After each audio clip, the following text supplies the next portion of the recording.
They have gone where no one stands alone, from here to the great unknown. All right, welcome back to Rare Elvis Photos. Hope you've been enjoying the book reading. We did an episode earlier today of Elvis and Kathy. Last night we did Are You Lonesome Tonight? Earlier yesterday we had Child Bride, and of course we had the interview with Daria Matara. Thanks for watching. Make sure you watch as much of the videos as you can. If you can watch to the end, that's great. Let me know. That helps the channel grow, and really what it helps is rank up the books that we're reading.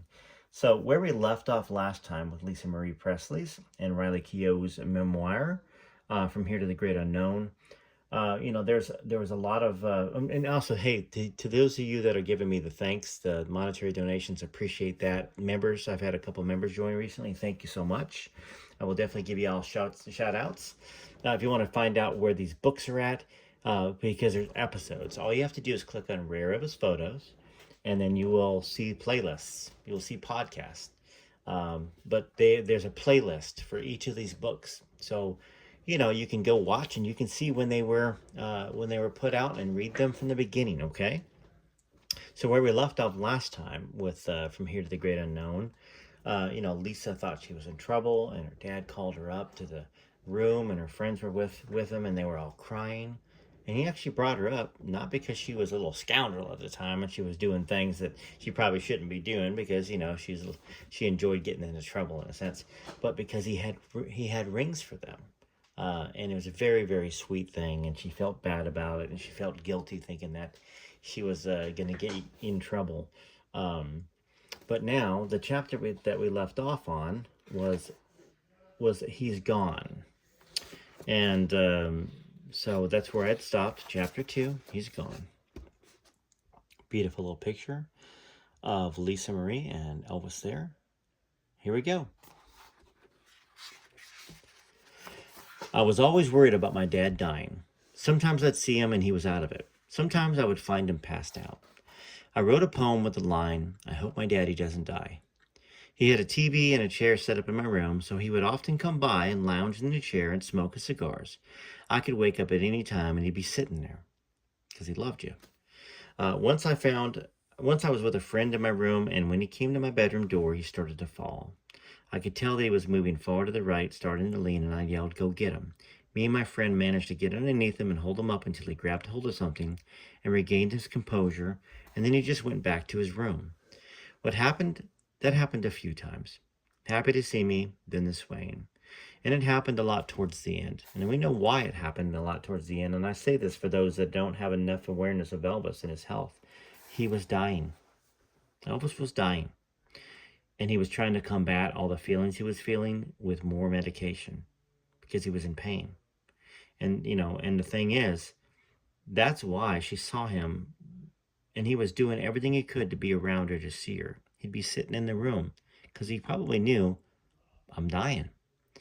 And I know the majority of you Elvis fans know this, but for those of you that don't or think that he was really hooked on drugs, it wasn't about the drugs.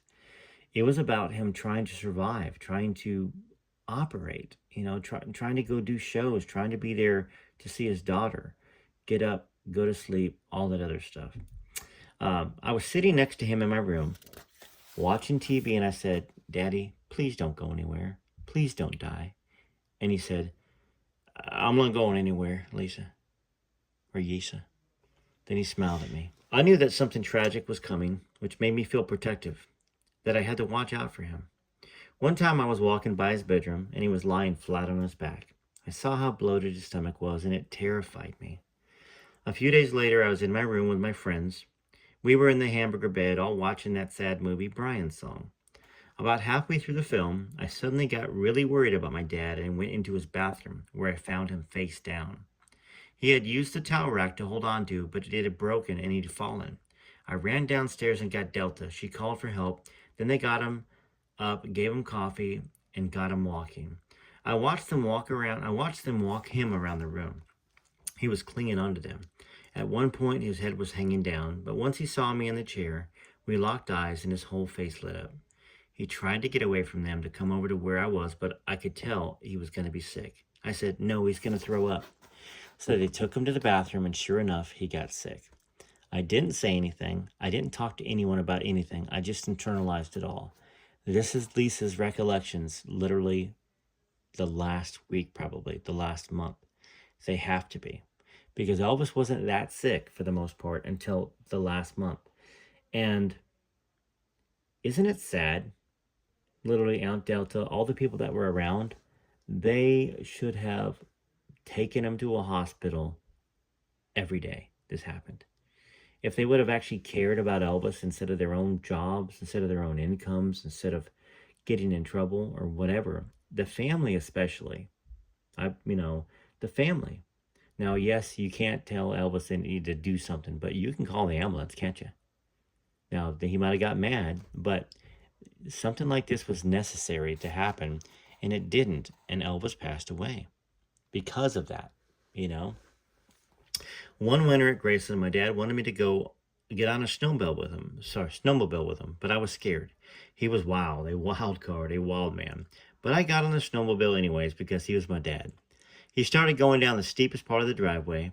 He lost control and we started sliding and jumped the curb. We both somehow stayed on and landed on the grass laughing.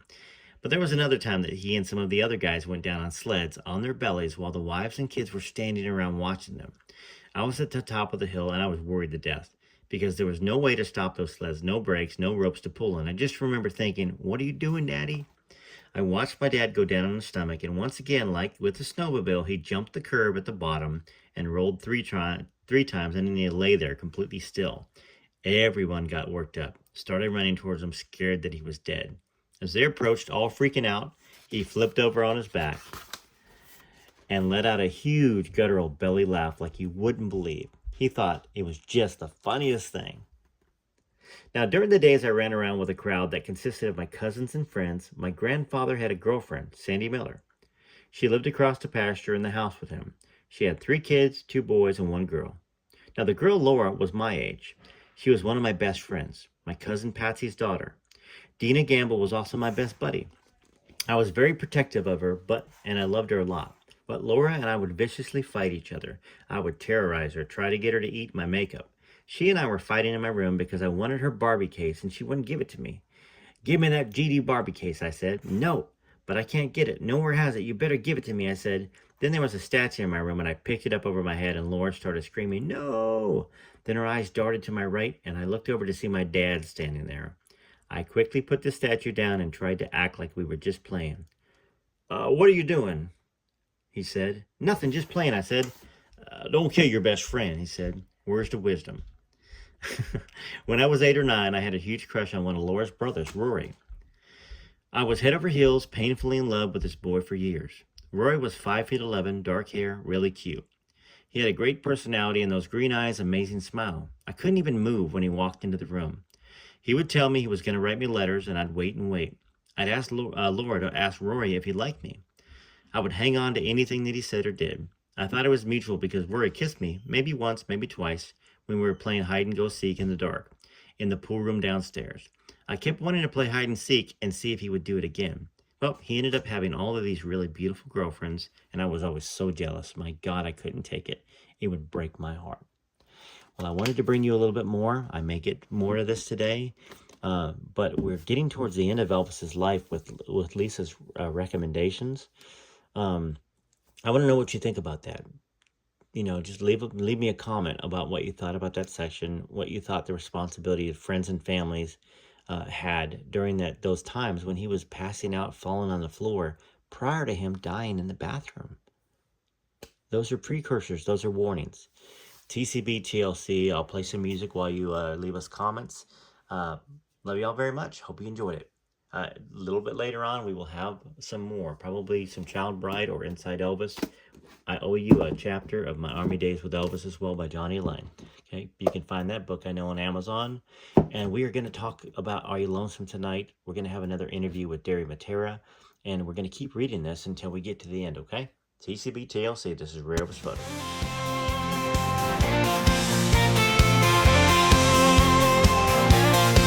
He shot her up like a firework in 1954 when everything on records And TV was a bore, locks of hair falling down over his sullen eyes. It's twisting in and out and didn't even realize he was every daddy's nightmare and every daughter's dream. Those mothers didn't know they should have those girls scream. Right along beside them as all the cameras flashed. Without Elvis, there's no Orbison, Jerry Lee, or Cash. He was straight out of Tupelo, the Memphis Flash.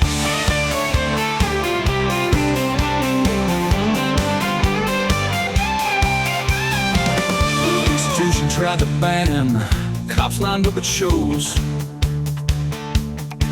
They said, shake it one more time, son, we'll see how your headline goes. But Elvis, he just stood there, wiggling his one finger. They still screamed and rushed the stage for their favorite singer. He was every daddy's nightmare and every daughter's dream. Those mothers didn't know they should have those girls scream. Right along beside them as all the cameras flashed. Without Elvis, there's no Orbison, Jerry Lee, or Cash. He was straight out of Tupelo, the Memphis Flash.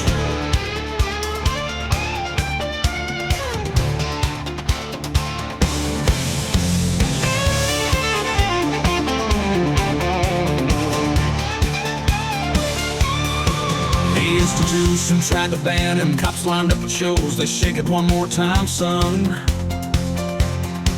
we'll see how your story goes. But Elvis, he just stood there, wiggling his one finger. They still screamed and rushed the stage for their favorite rock and singer. He was every daddy's nightmare and every daughter's dream. Those mothers didn't know they should have their nose scream. Right along beside them as all the cameras flashed. Without Elvis, there'd be no Jerry Lee or Johnny Cash. He was straight out of Tupelo, Memphis Flash.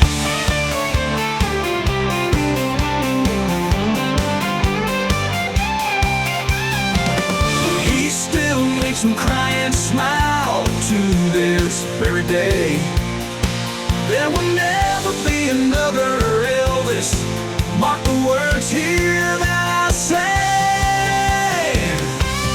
He was every daddy's nightmare and every daughter's dream. Those mothers didn't know they should have those girls scream. Right along beside them as all the cameras flashed. Without Elvis, there's no Orbison, Jerry Lee, or Cash. He was straight out of Tupelo, the Memphis Flash. He was straight out of Tupelo, Elvis, the Memphis Flash.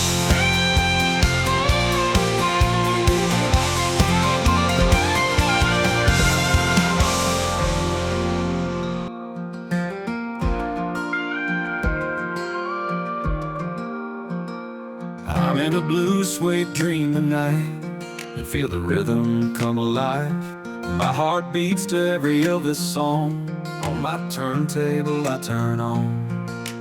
Hound dog echoes in my veins. Jailhouse rocking through the years. We're all the part of him that red remains as we wipe away our tears. We say thank you to the mailman. Say our grace and our amens. Live our life in God we trust. Yeah, Elvis is alive in all of us.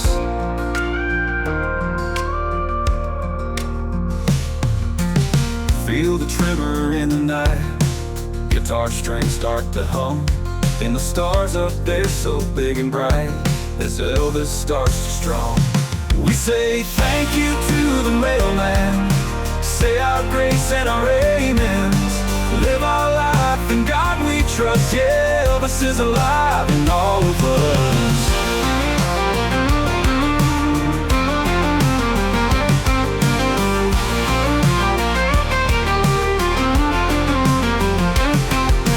Just a blue moon in the sky.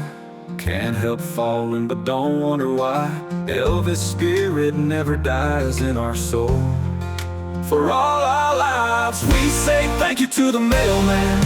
Say our grace and our amens. Live our life in God we trust. Yeah, Elvis is alive in all of us. Yeah, Elvis is alive Elvis.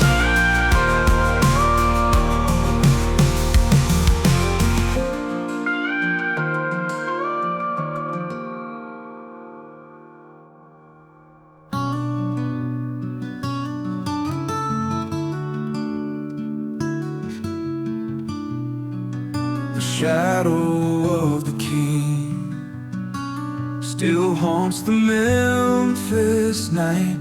In the dimming southern light, Graceland comes alive.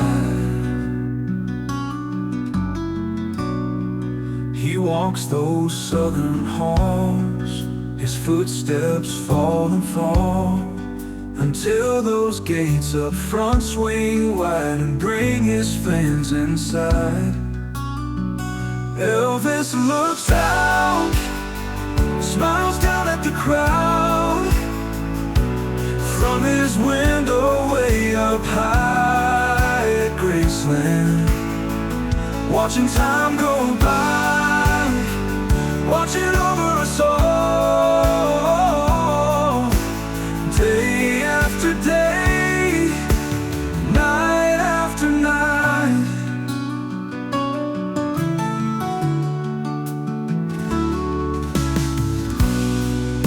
Memories like a song keeps the king walking on. He is still amazed.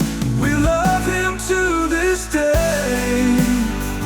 Elvis looks out, smiles down at the crowd, from his window way up high at Graceland, watching time go by, watching over us all, day after day, night after night.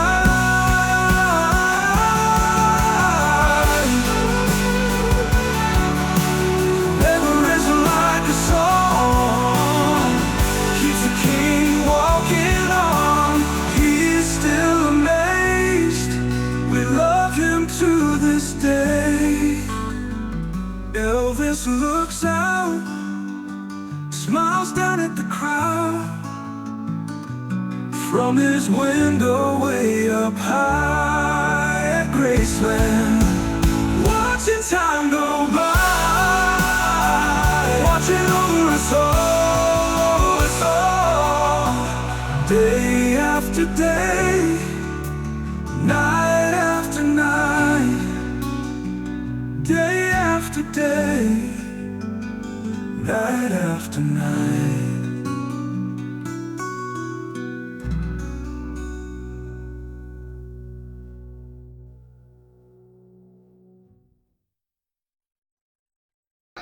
All right, this is Rare Photos. Until next time, TCB TLC. Love you very much.